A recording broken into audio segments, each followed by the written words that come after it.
Muito boa noite a todos que nos acompanham nesta live, onde o sistema FEComércio, SESC e SENAC no Rio Grande do Sul exaltam, né, o Dia Mundial aqui da Educação. Nós estamos fazendo uma grande campanha nesse sentido, iniciamos na semana passada, que culmina no dia de hoje, no Dia Mundial da Educação, 28 de abril, com esta live, onde eu estarei interagindo daqui a pouco com a grande educadora Terezinha Rios. Em nome do presidente do Sistema FEComércio, SESC e SENAC do Rio Grande do Sul, Dr. Luiz Carlos Bon, eu quero cumprimentar a todos vocês que nos acompanham aqui nesse momento. Eu sou José Paulo da Rosa, sou diretor regional do SESC e SENAC do Rio Grande do Sul, atuo com educação e tenho formação acadêmica na área, o que me leva, então, a conduzir esta live neste momento, fazer uma breve apresentação, assim como criar as condições para que a Terezinha Rios também faça uma bela apresentação para todos nós com a experiência que ela tem. O Dia Mundial da Educação, que se comemora hoje, não é assim tão difundido, né? Nós já temos aí algumas datas, né, relativas a esse segmento. Nós temos o Dia do Professor, nós temos o Dia do Estudante, nós temos o Dia do Diretor de Escola, né? São várias datas assim que comemoram, né, esse segmento. E o Dia Mundial da Educação tem aí cerca de 21 anos, está comemorando agora 21 anos, porque ele foi criado no Senegal em 2000. Então, no dia 28 de abril do ano de 2000, na conclusão de um Fórum Mundial de Educação que acontecia lá, se optou por designar aquela data, que era o último dia do Fórum, como Dia Mundial da Educação. Então, desde então, há 21 anos, neste dia, 28 de abril, se comemora o Dia Mundial da Educação. E que bom que a gente conseguiu, né, fazer toda uma campanha e mobilizar este tema num momento tão relevante no Rio Grande do Sul, no Brasil e no mundo, né? Aqui no Rio Grande do Sul, especialmente, porque vivemos aí há mais de um ano com essas dificuldades decorrentes da pandemia, e felizmente hoje, de algum modo, com a situação um pouco melhor, se criaram as condições para que voltássemos a ter aulas presenciais. Então, acredito que o momento também é muito propício para discutirmos este tema, e é por isso que estamos aqui. Junto comigo estará a educadora Terezinha Rios. Ela já está aqui conosco, até vou pedir para ela entrar na tela para fazer uma breve saudação aqui, Terezinha, em seguida eu te chamo, por favor. Muito boa noite a todos, é uma alegria aqui estar, agradeço desde já o convite do SESC, SENAC, FEComércio, e poder celebrar essa data que para a gente é muito significativa. Logo, logo estaremos juntos. Muito obrigado, Terezinha. Eu vou fazer uma apresentação inicial e depois eu chamo, então, a Terezinha para complementar aqui nesta live que teremos hoje. Deixo claro também que nós contamos aí com uma tradução em Libras, estamos vendo aí a Luziane já como intérprete, e além da Luziane, a Fernanda, em algum momento, estará aqui para facilitar também e ter essa acessibilidade necessária aí a todos. Nós, dentre as diferentes ações que nós desenvolvemos desde a última semana, né, nós desenvolvemos um vídeo alusivo ao Dia Mundial da Educação, com este tema que nós estamos tratando, que é a educação muda, a educação cura. Então, eu vou convidá-los a assistir, já foi para as redes sociais, mas como é um vídeo muito bonito, eu convido a todos para a gente assistir novamente. Ao final dele, eu retomo, então, aqui a apresentação. Vou pedir que a equipe, então, aqui do marketing, a nossa equipe aqui, coloque o vídeo na tela, por favor. O mundo sempre nos ensinou. No último ano, aprendemos muito. Home virou office. Sala de casa virou sala de aula. Pais se reinventaram. Professores viraram heróis. Profissionais da saúde, super-heróis. Ciência e fé se uniram. Reaprendemos. Todos nós somos eternos alunos. Enfrentamos o novo e descobrimos que, juntos, podemos continuar ou recomeçar. Tudo isso porque a educação nos capacita, forma e transforma. Ela é a matéria-prima da mudança, do desenvolvimento, da felicidade. Porque nas maiores dificuldades é que aprendemos as maiores lições. A de hoje, e que ficará para sempre, é: a educação muda, a educação cura. FEComércio, Sesc, Senac.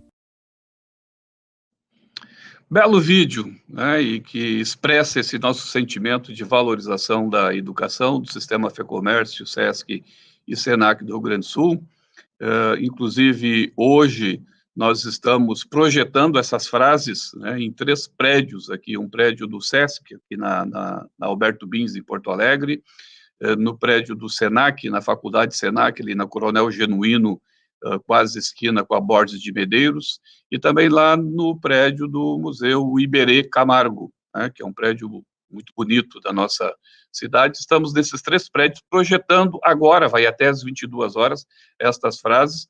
Até sugiro que aqueles que tiverem condições, depois passem com seus carros, filmem, fotografem, compartilhem, porque temos que, nós que nos preocupamos aí com a qualidade da educação, divulgar esse tema, né, para que ele seja cada vez mais presente aí nas discussões da nossa sociedade. Adianto também que o Sesc e o Senac têm uma série de ações aí de educação, o Sesc com educação infantil, agora com ensino fundamental, com todas as ações, né, de suporte aí em esporte, cultura, lazer, saúde, assistência, e uma série de ações que complementam essa ação educacional. Eu sugiro que procurem o Sesc aí para ter, feliz do pai que consegue ter um filho na educação infantil do Sesc, que é uma das melhores aí que pode haver. E o Senac tem uma série de opções de educação profissional, curso de qualificação, técnicos, cursos superiores, presenciais e à distância, o ensino médio. Procurem também as unidades do Senac, e no dia de hoje, exclusivamente, tem uma grande campanha aí, que é para quem se inscrever aí, tem descontos, facilidades, e que está um sucesso muito grande, vai até as 24 horas, então também, quem quiser, tiver interesse aí, procure uma unidade do Senac. Mas, feita a propaganda, né, eu quero abordar um pouco esse tema, então, a educação muda, a educação cura, né? Nós trabalhamos há bastante tempo esse tema, e eu, particularmente, sempre trabalhei com educação e sempre me desenvolvi academicamente também, pesquisando educação, especialmente a gestão da educação.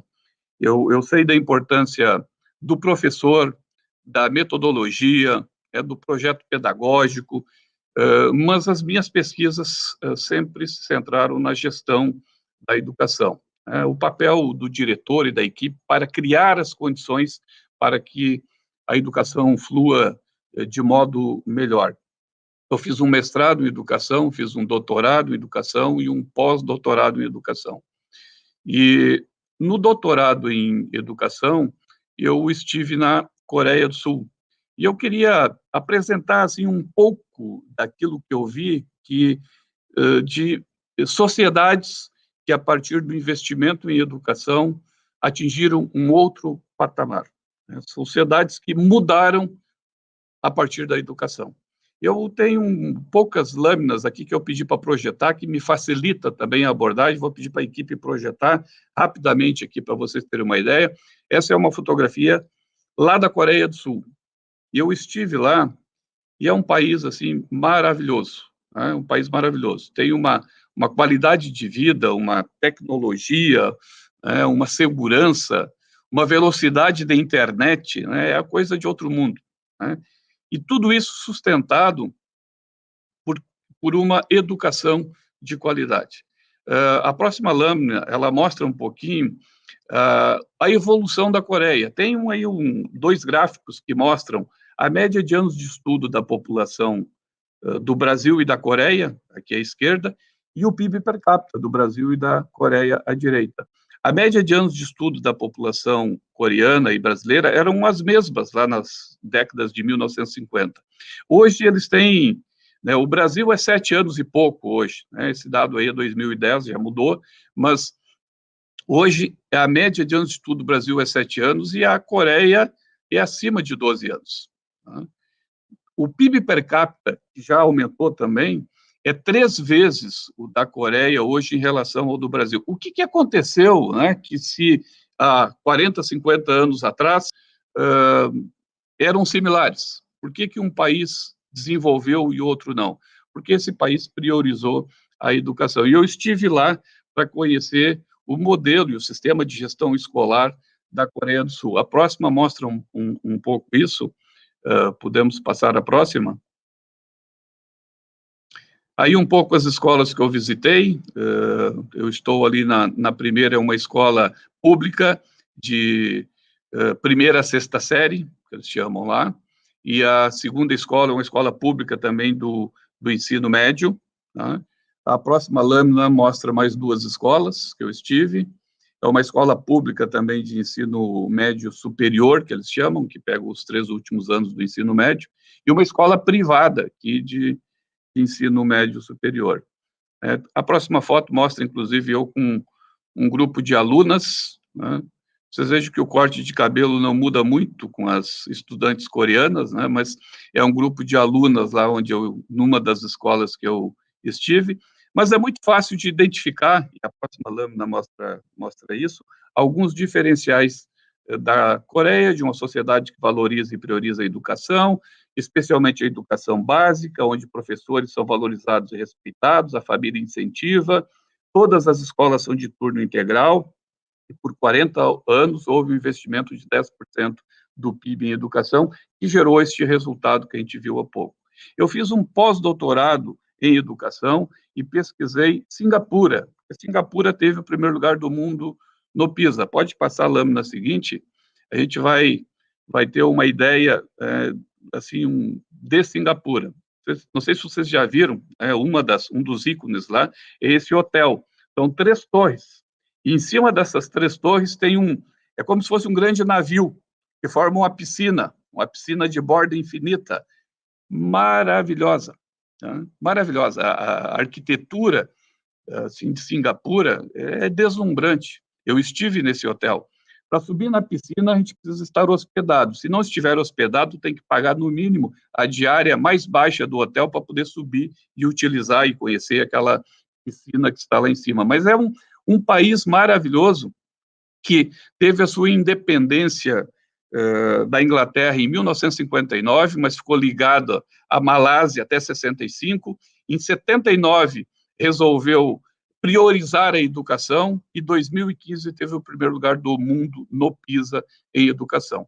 Pode passar a seguinte, mostra um pouco aí esse movimento, eu chamo a atenção ali, 1979, 96, quando eles fizeram esse movimento pela eficiência com um grande plano de investimento em educação. A próxima lâmina inclusive, mostra um pouco desse movimento. A gente tem 3 grandes carreiras, da esquerda para ser professor, do meio para ser diretor de escola, e da direita essas funções mais administrativas, técnicas da escola. Existe todo um movimento que, para chegar a ser um professor principal, né, o professor master, ou ser o diretor geral, tu tem todo um caminho a percorrer e todo o investimento que o país fez. Né?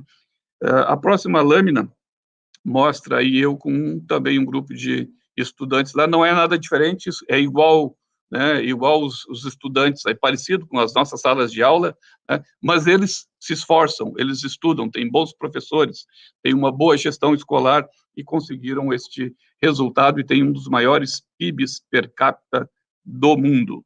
Então, a próxima lâmina, pode passar, é o pensamento que eu trago. Para mudarmos o destino do Brasil e termos uma educação de qualidade no futuro, nós precisaremos ir além de nossas próprias expectativas.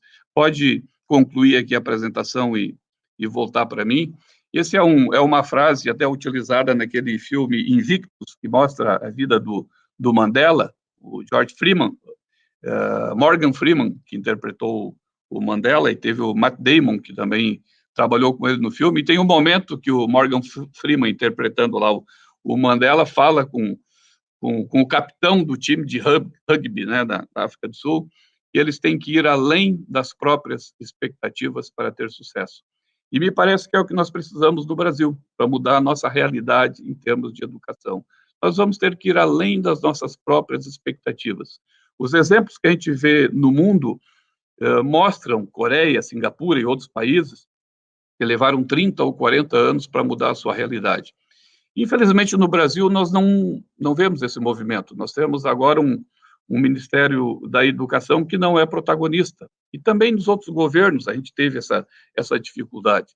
Então, nós precisamos, como sociedade, fazer com que a educação efetivamente se torne prioridade. Se a gente quer ver essa evolução que nós observamos em outros países, especialmente agora, concluindo essa pandemia, com as crianças fora da escola, nós vamos ter muito mais dificuldade, o país vai precisar de pessoas preparadas, qualificadas para voltar a desenvolver, e nós não temos. Então, nós precisamos efetivamente priorizar a educação para que nós tenhamos melhores resultados no futuro. Eu vou ser sucinto na minha apresentação, mas eu dei uma ideia dos meus estudos e daquilo que eu entendo como fundamental para a gente mudar essa realidade no país.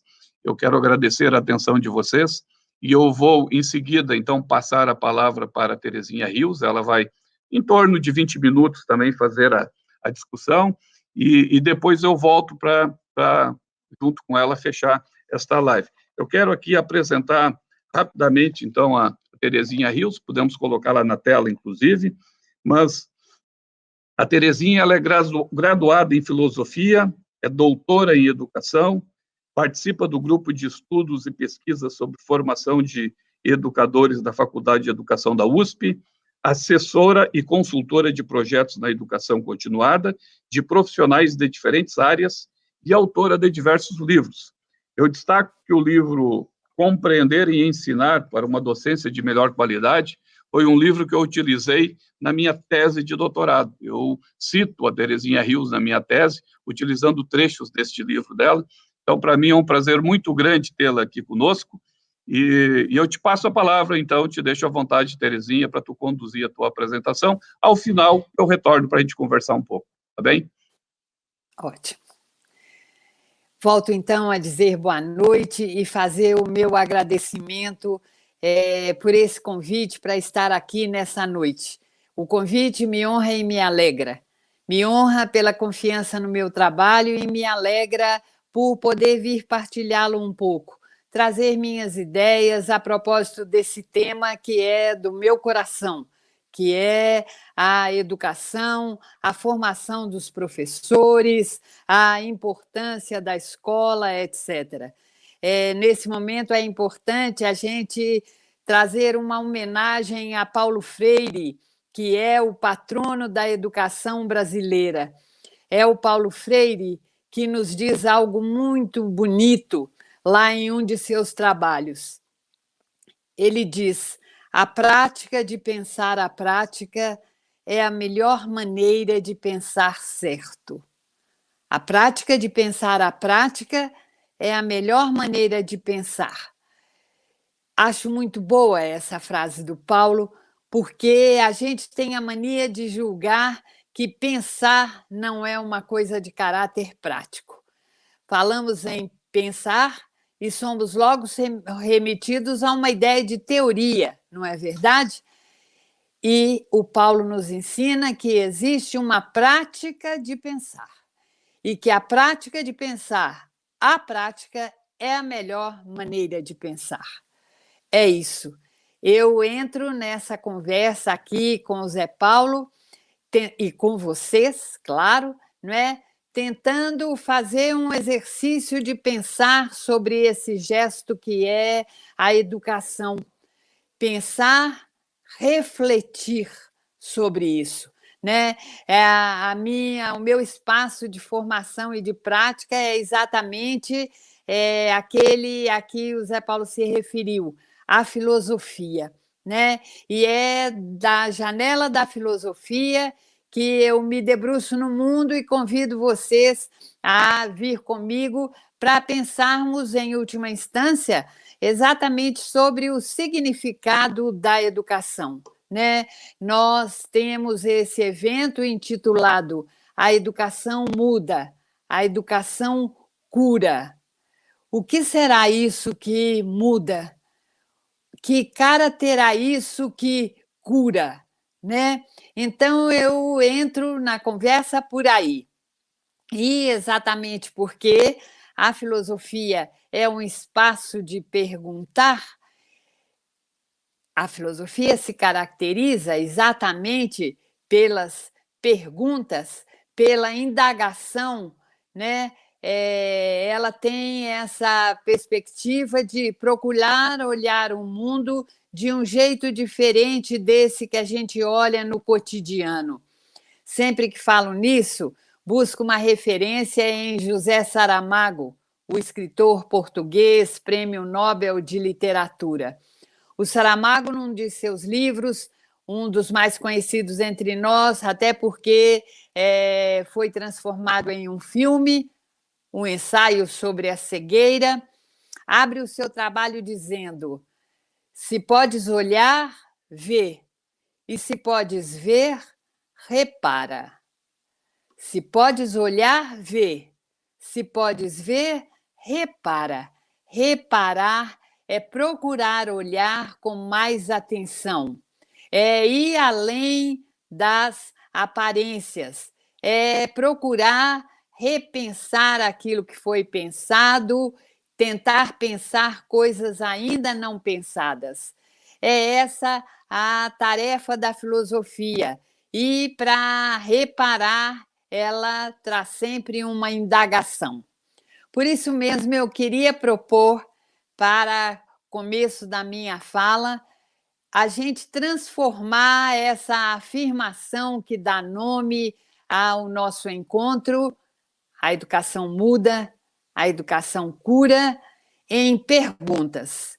E aí a gente pode, então, dizer assim: a educação muda, a educação cura, mas, afinal de contas, o que é a educação? Não é? Eu trago uma definição que, na verdade, aponta a especificidade da educação. A educação é a construção da humanidade. Só isso. E isso tudo. Educar é construir a humanidade. Ninguém nasce humano, torna-se humano por um processo de educação. É claro que nascemos humanos do ponto de vista biológico, fisiológico. Pertencemos a uma espécie, Homo sapiens. Nos orgulhamos de sermos sapiens, né? Mas, na verdade, de Homo sapiens a ser humano há um longo processo, um longo caminho, que é feito pela educação, porque, enquanto construção da humanidade, ela é partilha, criação e recriação da cultura. Nos tornamos humanos exatamente porque partilhamos de um processo de intervenção no mundo e que é o chamado cultura. O mundo tem a sua face da natureza e, quando intervimos nessa natureza e criamos produtos que aí não existiam, nós temos a cultura. Não há seres humanos sem cultura. Apesar de, às vezes, a gente confundir a cultura com refinamento, com multiplicidade de estudos, etc. Não é? Eu digo, os analfabetos não têm cultura, né? Como não? Eles não sabem ler E a leitura que fazem do mundo, como dizia Paulo Freire? Há uma perspectiva de intervenção na realidade, de interpretação da realidade, de criação de símbolos, né? Mais do que chamar o ser humano de um animal racional, talvez a gente deva chamá-lo de um animal simbólico. Nós, ao criar os produtos, criamos também significados. E quando partilhamos esses produtos e esses significados, aí estamos fazendo a educação, estamos construindo a humanidade.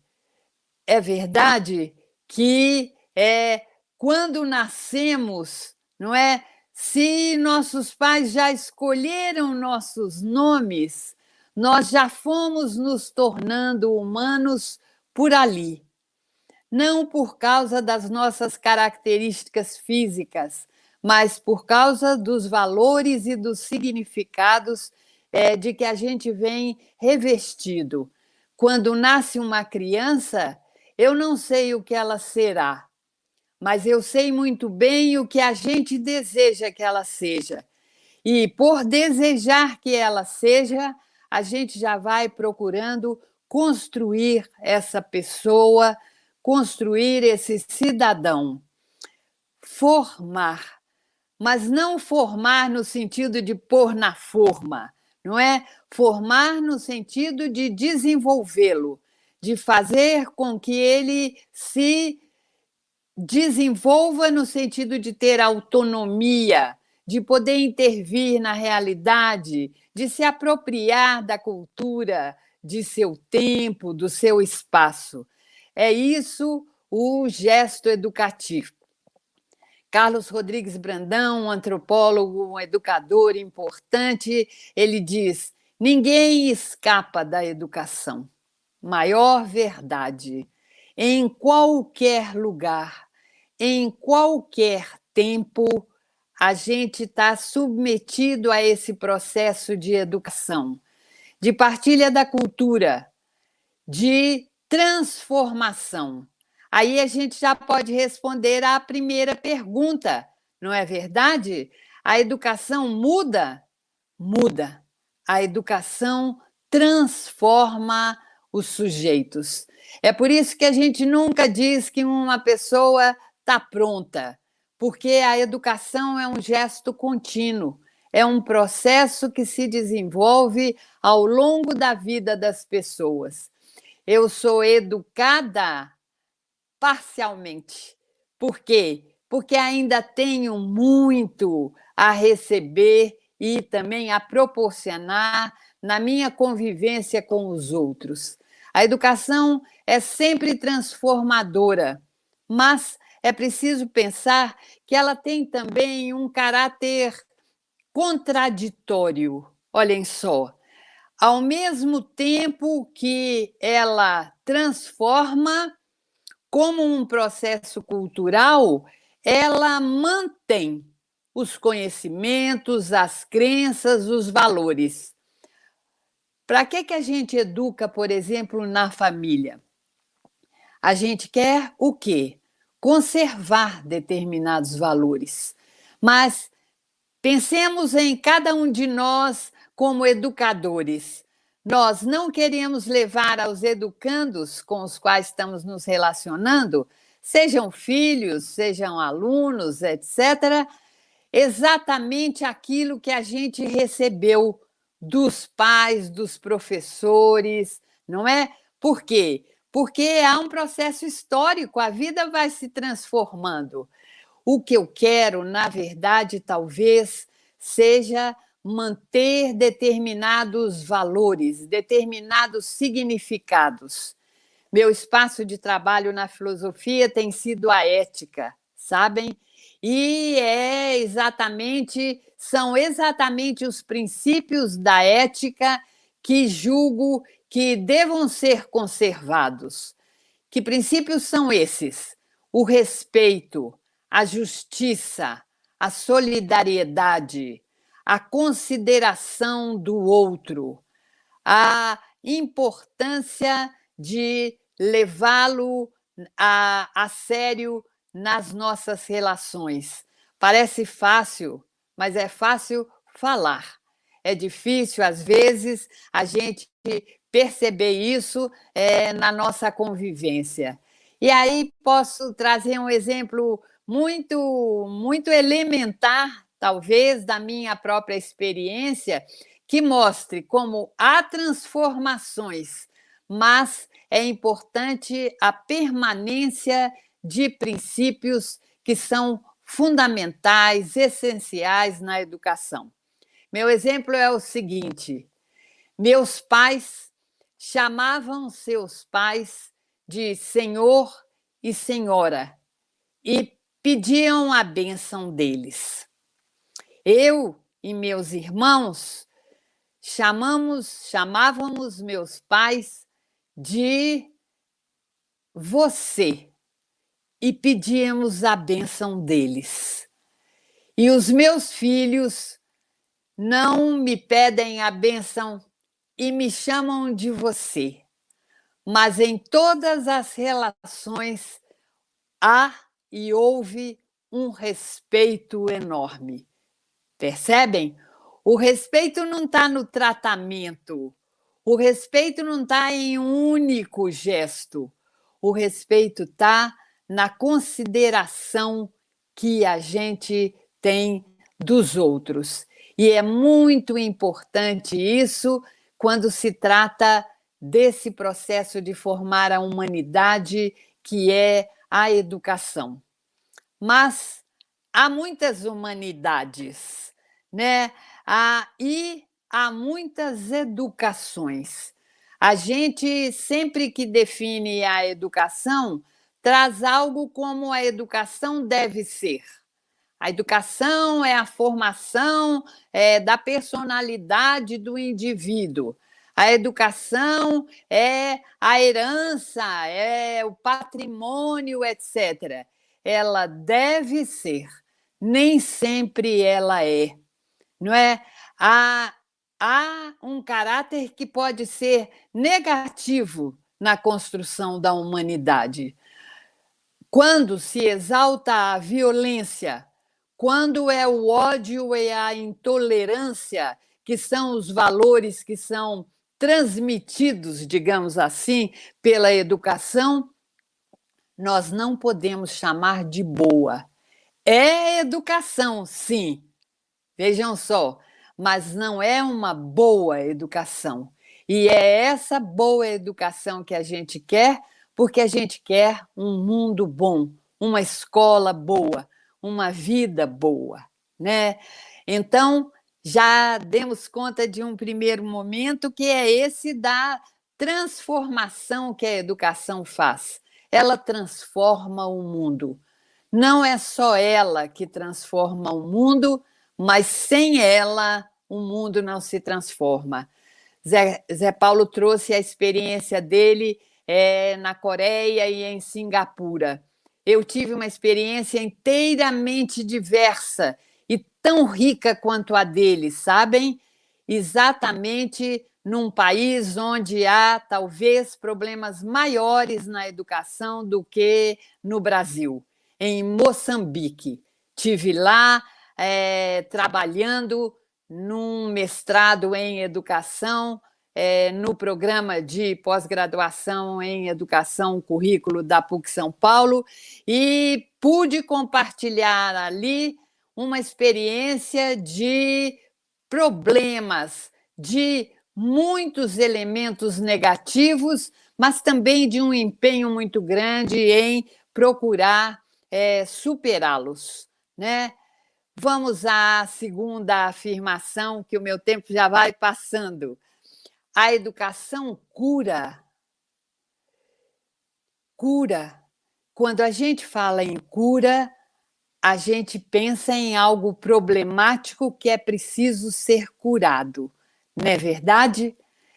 E é bom pensar que, às vezes, a educação funciona como um medicamento, sim, né? Mas eu, usando esse espaço em que estamos, desses tempos sombrios nossos de pandemia, poderia dizer a vocês que a educação funciona mais como uma vacina do que como um medicamento, não é? É bom recorrer aos medicamentos quando é deles que a gente tem necessidade, mas é muito importante que a gente faça uma prevenção para que a gente não precise de usar medicamentos, não é? Eu acho que é muito importante a gente ter claro essa ideia de um elemento que é preventivo. Por meio do processo educativo, se eu busco aquele bem comum de que a ética nos fala, se eu busco uma boa formação, o que eu quero é evitar que eu encontre problemas. Mas pode ser que eles existam. E tomara que, eles existindo, a gente possa recorrer a algo que cure, não é mesmo? Mas eu acho que devemos lutar sempre para que a gente não precise encontrar esses problemas. E acho que o que há a ser feito é aquilo que o Zé Paulo já anotou, né? É investir na educação, investir em políticas educacionais. As políticas, elas mostram para a gente uma intenção, e uma intenção tem que se converter em uma ação, e ação por quem alguém deva se responsabilizar. Eu julgo que a gente está vivendo no Brasil, neste momento, uma crise de responsabilidade, né? E, portanto, a gente precisa de, no terreno da educação, promover essa responsabilidade que se liga exatamente à nossa liberdade, né? Eu falei em criar autonomia, criar sujeitos autônomos, sim, mas a autonomia não significa independência, né? A autonomia significa poder criar valores, normas, novas formas de comportamento interdependentemente, isto é, junto com os outros. Há uma tarefa coletiva a ser feita e o investimento é exatamente na formação de professores, na organização das escolas de tal maneira que a educação possa mesmo ter a qualidade que a gente deseja, né? Meu trabalho se chama por uma educação da melhor qualidade, por uma docência da melhor qualidade. Eu faço questão de falar na melhor, porque qualidade é um atributo de todas as coisas. Aristóteles me ajuda a dizer isso. Ele dizia que qualidade é uma das categorias dos seres. Não há nada sem qualidade, né? Quando eu digo mesa branca, branca é uma qualidade da mesa, não é? Caminho longo, longo é uma qualidade do caminho. Político desonesto, desonesto é uma qualidade do político. Com as coisas que andam acontecendo entre nós, as pessoas costumam dizer que político desonesto é um pleonasmo. Não, sejamos justos. Desonesto é uma qualidade de alguns políticos, não é? Então, é importante pensar, não há nada sem qualidade. Então, eu preciso de dizer que eu quero uma educação de boa qualidade, né? E uma educação de boa qualidade significa uma educação que investe na vida, que investe na criação da cidadania, que procura o bem coletivo, né? Nesse dia da educação, acho que a gente terá que pensar nisso, né? Qual é a tarefa de cada um de nós que somos todos educadores de algum modo. A educação não se faz apenas na escola, né? E nem apenas na família, ela se faz exatamente na convivência social toda, por isso é que ninguém escapa da educação, né? E então a gente terá que perguntar qual é a tarefa de cada um de nós, né? Qual é o nosso ofício de intervenção neste momento? É um momento sombrio, sim, mas é hora de esperançar, né? A mensagem que está aí nos edifícios que vocês organizaram tão bem é uma mensagem de esperança. Esperançar à moda do Paulo Freire, né? Diferente de esperar. Quando a gente espera, é porque a gente tem certeza. Eu espero o dia terminar. Eu espero chegar 1º de maio. Quando eu não tenho certeza, é que eu esperanço. Onde há certeza, não há necessidade de esperança, né? Eu espero que a gente supere esta pandemia. Eu espero que a gente possa construir uma educação mais digna, para que a gente também tenha, juntos, uma vida mais digna. Muitíssimo obrigada pela atenção de vocês. Muito obrigado, Terezinha. Foi muito bom te ouvir esses 20 minutos, poderia ser 40, né, que a gente ouviria aqui com muita tranquilidade, mas a gente sabe que desse mundo online também a gente precisa ser objetivo, para não cansar também os espectadores. E eu quero dar tempo para que aqueles que estão em Porto Alegre vá até os prédios aí, para poder compartilhar essa bela imagem que a gente tem. Mas eu estava observando aqui o chat, não apareceram perguntas, apareceram muitos elogios, vários comentários. Eu não consegui anotar todos, porque eu estava aqui te ouvindo também e observando. Claro. A Patrícia Pazini, a Juliette Martins, a Janine Ledur, o Éder Moraes, a Aline Celiani, o Marcelo Otti, a Maria Augusta, a Jéssica, o Silvio Bento, nosso gerente de Educação, Assistência e Cultura do SESC, também a Lisiane Martins, a Fabrícia Perini, a Fernanda Moelec, a Taila Becker, o Paulo Kruger, a Denise Flores, a Aline Wicker, Daniela Barbosa, Antônia Peralta, Etienne Zambuja, Vera Biglia, Rosane Vassoler, Carolina Paulino, Camila Monteiro, a Kathleen, vários aqui, a Regina Biac Emanuele, que falou que a educação leva à humanização, e pedindo até para a gente aprofundar isso. Tu poderia falar um pouquinho mais sobre essa questão de que a educação leva à humanização, conforme pediu a Regina Biac Emanuele? Pois não.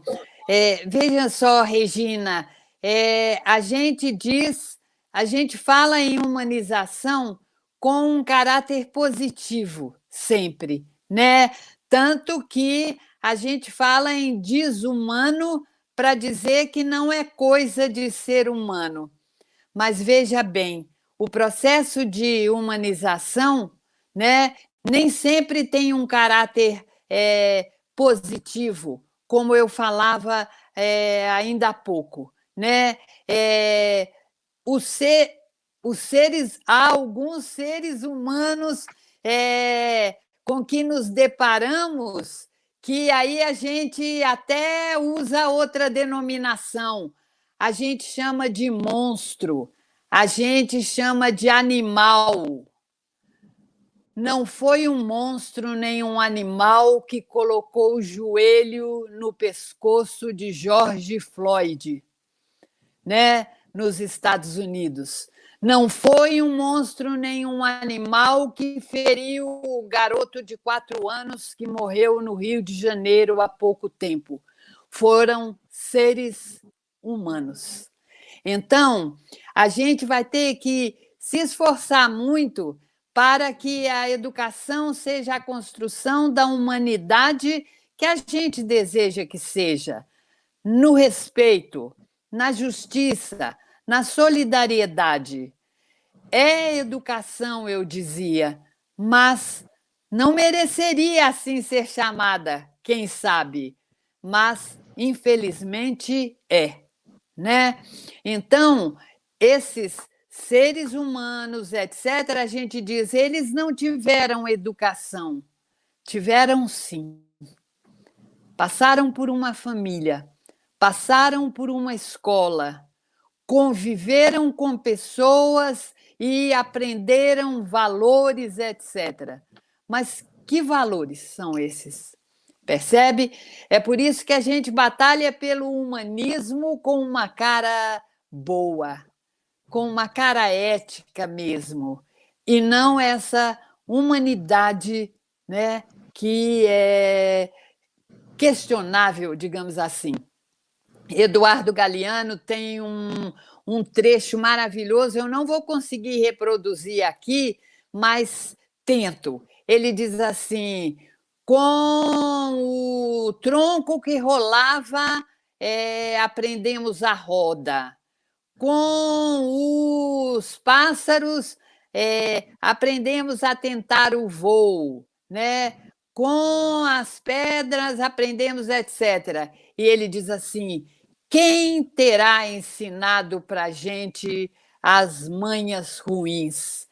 Quem nos ensinou a humilhar, a torturar os outros?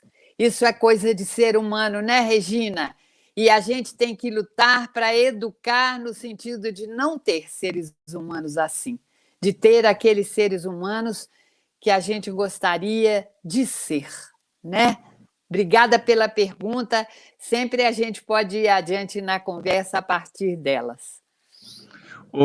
Terezinha, eu aproveito essa tua colocação e até trago um outro tema, aproveitando ainda um pouquinho de tempo que a gente tem, que é um tema que para ti é muito caro e que eu sei que tu trabalha profundamente, até tem um projeto que tu me referisse aí com o SESC de São Paulo aí sendo tabulado, né?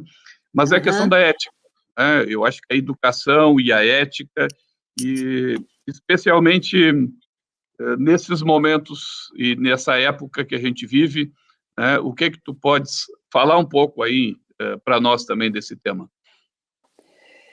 Olha, Zé Paulo, você que conhece o meu trabalho, verá que ali na minha tese eu digo que a ética é a dimensão fundante do trabalho da educação, não é?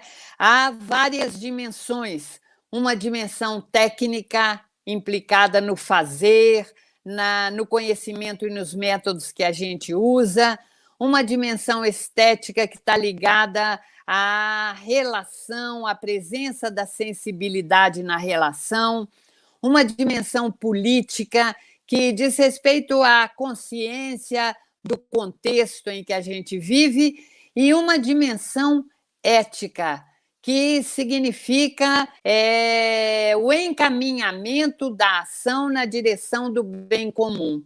Mas é importante dizer uma coisa: no trabalho, o que eu tenho é técnica, política, estética e moral no trabalho em geral. Há a presença de valores, de deveres, etc.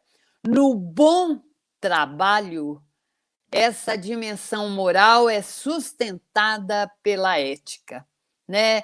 Eu faço uma distinção entre a moral como o conjunto de preceitos que orienta a nossa vida e da ética como uma reflexão crítica sobre a moralidade. Não há nenhuma educação sem moral. Ela é prejudicada quando ela é sem ética, né? Por isso é que a gente defende a presença da ética não só na educação, mas em todas as perspectivas da convivência. O respeito, a consideração do outro, a igualdade na diferença, que é a justiça, e a solidariedade, coisa que anda sendo necessária nesse momento e que essa sim tem colaborado para a cura, né, e a cura de doença efetiva que a gente está enfrentando. Mas a gente pode fazer uma analogia para os males da educação, e eles existem, né? Para os males da convivência, eles existem, busquemos essa educação de caráter ético. Muito obrigado. E aproveito uma pergunta da Kátia Fagundes, que questiona como o educador pode passar esta visão que tu traz, né, para o educando. A única forma, como se chama a pessoa que perguntou? Kátia Fagundes. Kátia. Então, a única forma, Kátia, ou a melhor forma, digamos, é pelo exemplo. Não adianta nada a gente fazer um belo discurso, né, sobre o dever de ser ético, sobre a necessidade de respeitar as pessoas, se a gente mesmo não assume isso, né? Realmente, há, às vezes, uma distância muito grande entre o discurso e a prática. A gente costuma dizer que a teoria na prática é outra. Não é verdade. Toda a prática está baseada numa teoria, né? Há elementos, né, que fundamentam a nossa ação, né? Mas nem sempre o discurso combina com a prática, né? Inspirados aí pelo dia em que a gente lembra o Paulo Freire, a gente tende a dizer que a educação tem que ser dialógica, que a educação deve respeitar os educandos, e muitas vezes o que fazemos é desrespeitá-los, é ter uma atitude arrogante, uma atitude autoritária em relação a eles. Por isso, acho que a melhor perspectiva é a do exemplo, né? O gesto do educador fala. Eu brinco às vezes, sabe, Kátia, com os professores, dizendo: o professor vira-se para o aluno e diz: respeite o colega, respeite as coisas do colega, tenha atenção com ele. E sai da classe e deixa a lousa para o colega que vai entrar depois apagar. O que o aluno aprende com isso? Não é? Palavras não resolvem se elas não tiverem testemunhadas por ações que a gente tem. Terezinha, para concluir, aqui mais pelo menos uma pergunta que vem do Ariel e da Terezinha, e segue o mesmo tema.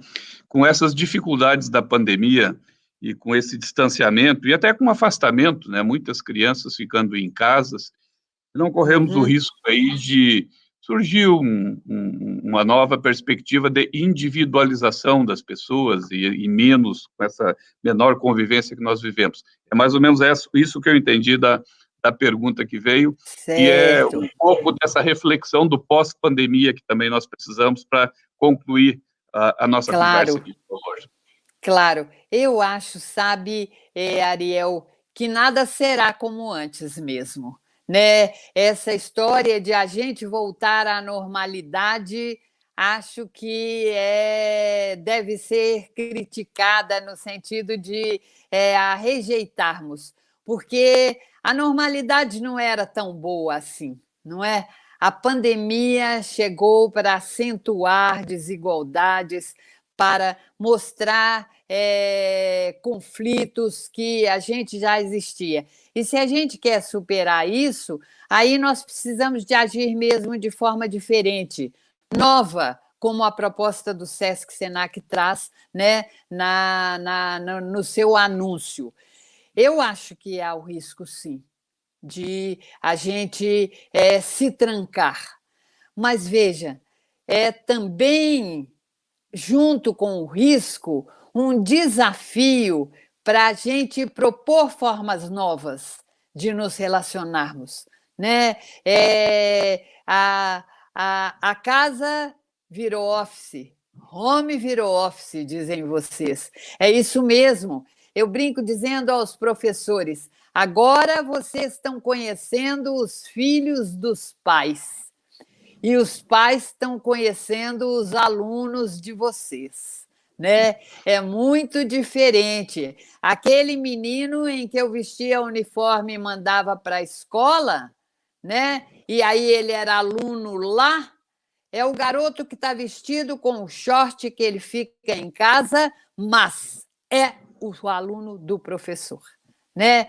E da mesma maneira, o professor, de repente, está vendo um menino de shortinho, tomando todinho, disperso, etc. Ele é o filho da mãe, o filho do pai.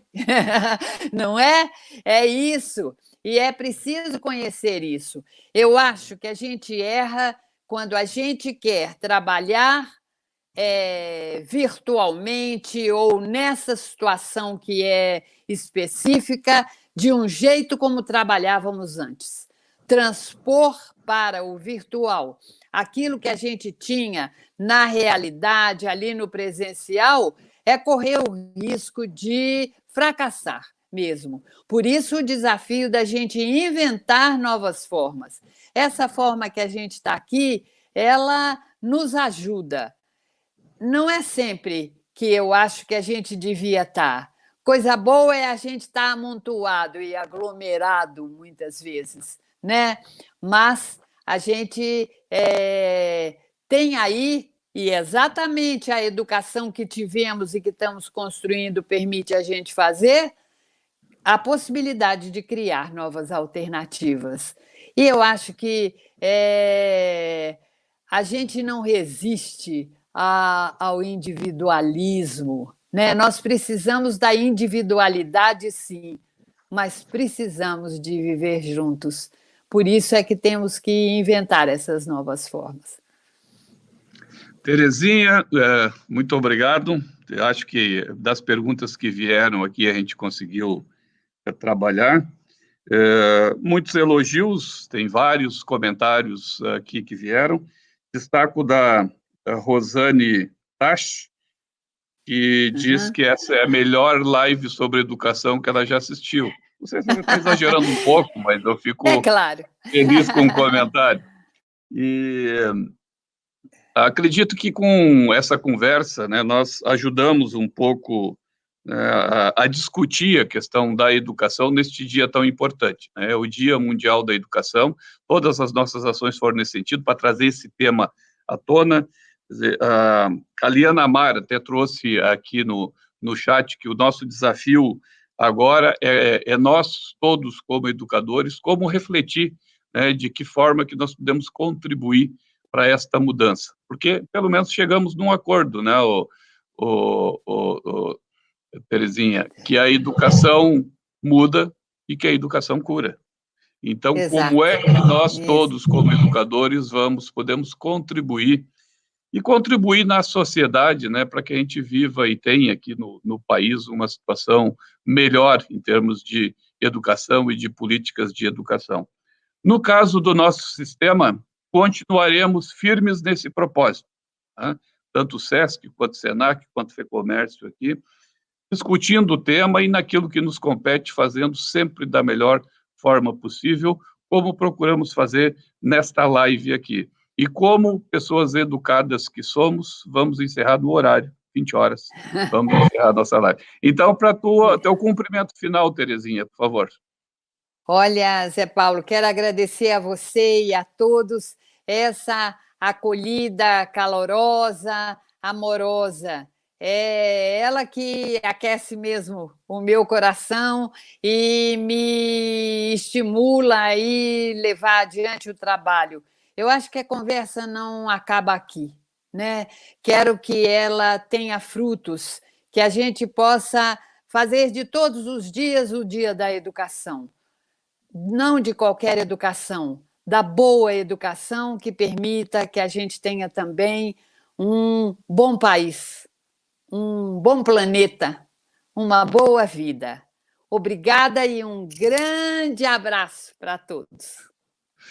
Muito obrigado, Terezinha, obrigado a Fernanda, que foi intérprete de Libras, obrigado a Luziane, também, que esteve aqui conosco, obrigado aqui a Ariel, o Silvio e todas as equipes aqui de Sesc e Senac, a equipe do marketing, a Simone e a equipe aí que deu todo o apoio, e a todos vocês que estiveram conosco, participando, e sem dúvida, junto conosco, vão nos ajudar a refletir de que modo que nós podemos contribuir para que tenhamos uma educação de boa qualidade, como traz aqui a Terezinha Rios.